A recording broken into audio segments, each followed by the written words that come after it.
I go to museums all the time, just makes my blood boil. You see hundreds and hundreds of kids coming past these incredible displays. I mean, beautiful big dinosaur skeletons. And guess what the sign says at the bottom? Millions of years ago. See, Christians don't seem to understand this. The museums and science centers of the world, that is their church. They are preaching their gospel just like you are trying to preach your gospel. And they're using your tax dollars to preach their gospel. That's how it happens. Millions of years ago. The Bible says, Behemoth lieth under the shady trees in the covert of the reed and fens. Now the word fens is an old English word that means the swamp. You know, the biggest swamp in the world is in the middle of Africa. It's called the Likwala Swamp. That swamp is huge. Most Americans don't appreciate the size of Africa. Here's what Africa looks like next to the entire United States. Africa's gigantic, okay? That swamp is bigger, is the same size as the state of Florida, 55,000 square miles. That swamp is huge. Did you know that swamp today is 80% unexplored? In 1885, Congo in Africa was taken over by Belgium, and it was called the Belgian Congo for many, many years. In 1960, the communists liberated them. You know how the communists liberate countries. They kill everybody. Okay, you're free now. Yeah, anyway. There were reports in that swamp from the 1700s when the missionaries went in there and said, man, there are dinosaurs still living in that swamp. Dinosaurs still alive? 1910, New York Herald ran an article about dinosaurs still living in Africa's swamps. Here's a Saturday Evening Post, 1948. There could be dinosaurs still alive in Africa. A big game hunter named Mr. Gobbler returned from a trip to Angola. He announced to the Cape Town newspaper, the Cape Argus, that there was an animal of large dimensions, the description of which could only fit a dinosaur. The natives call it Chipekwe. In Central African Republic, they call it Nguri. Roy Mackal went there in 1980 on an expedition. He spent $250,000, went back again the next year. He went to that swamp. He said it's the most miserable swamp on planet Earth. The mosquitoes landed on them at the rate of about 1,000 an hour constantly. I mean, like swarms of dust around you. Bloodthirsty mosquitoes. 95 degrees, 95% humidity all the time. As they traveled around the swamp, the natives talked about this animal called Mahamba. He said, what's that? And they showed him a crocodile. Oh yeah, that's the Mahamba right there, Mahamba. He said, how big does it get? They pasted off on the sandbar, 50 feet long.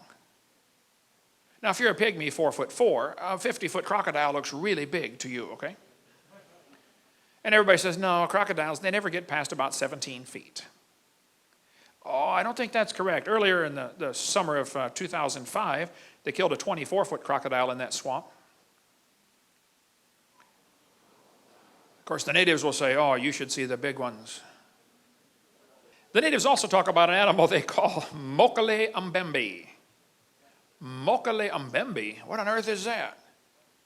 Well, if you show them the picture of an apatosaurus, they'll say, yep, that's it, mokele Mbembe. The natives claim these animals live underwater. They're very rare. Of course, they're in the swamp in Africa, and nobody goes out at night anyway, and there's no lights over there at night. But the animals are seen mostly early morning or late in the evening when they come out, and their favorite plant is the molombo plant.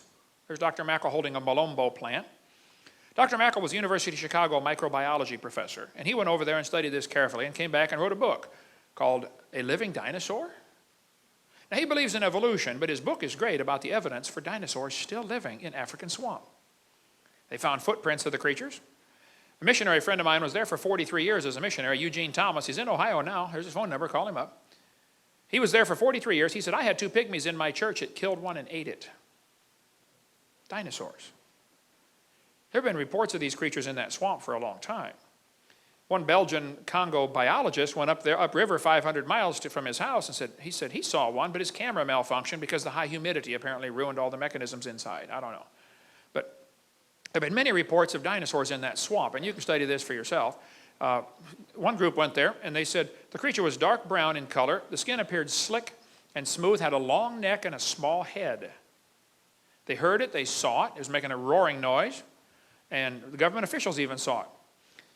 There's an article here in the Boston Herald newspaper about a group going over to look for the dinosaurs still alive in the Congo swamp.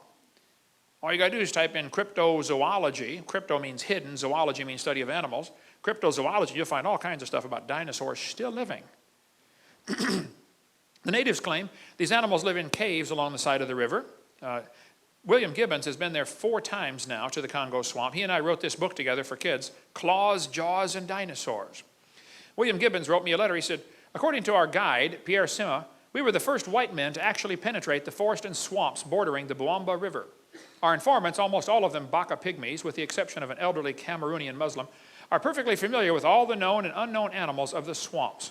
While they do not regard mokele Mbembe, it's a different language, okay, as being an unusual animal, they do fear the creature because of its ferocity in attacking hippos, elephants, and crocodiles.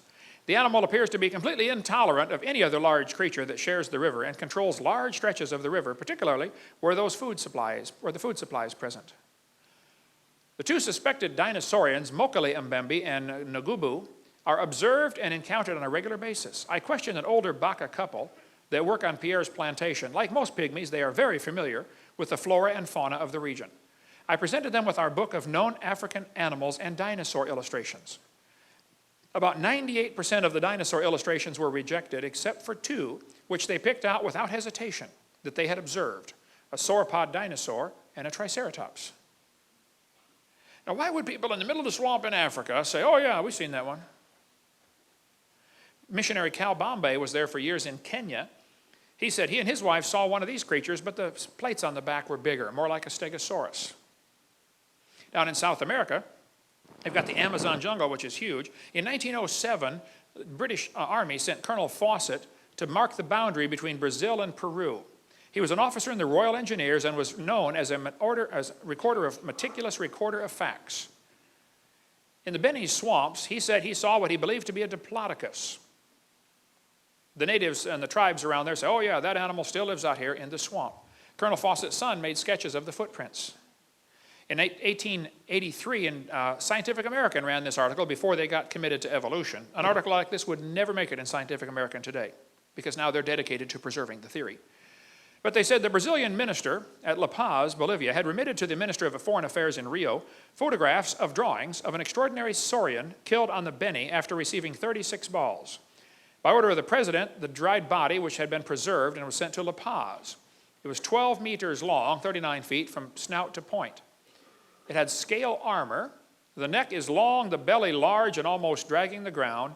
Professor Gilvetti examined the beast, said it's a member of a lost species. The Indians in that region make small earthen vessels in the same shape, probably copied from nature. Dinosaurs?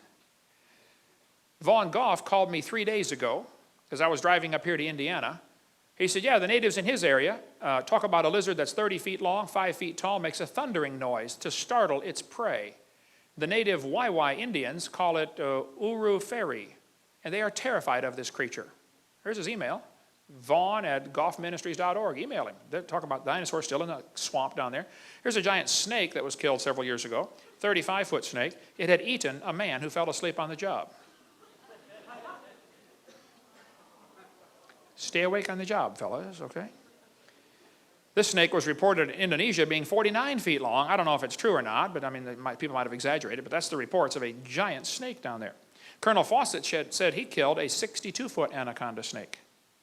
And the natives were terrified. They said, Colonel, if there's one, there's going to be another one.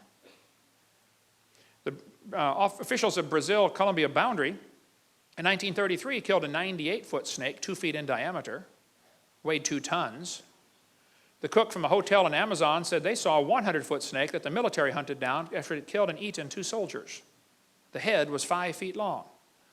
Reuters News Service reported a 130-foot snake back in '97. This thing floated down the Amazon River. Nobody poked it to see if it was alive, but they reported it's over nearly 150 feet long. Amazon River is huge. Halfway up where a former student of mine was a missionary for years, he said the Amazon River way back here is 9 miles wide.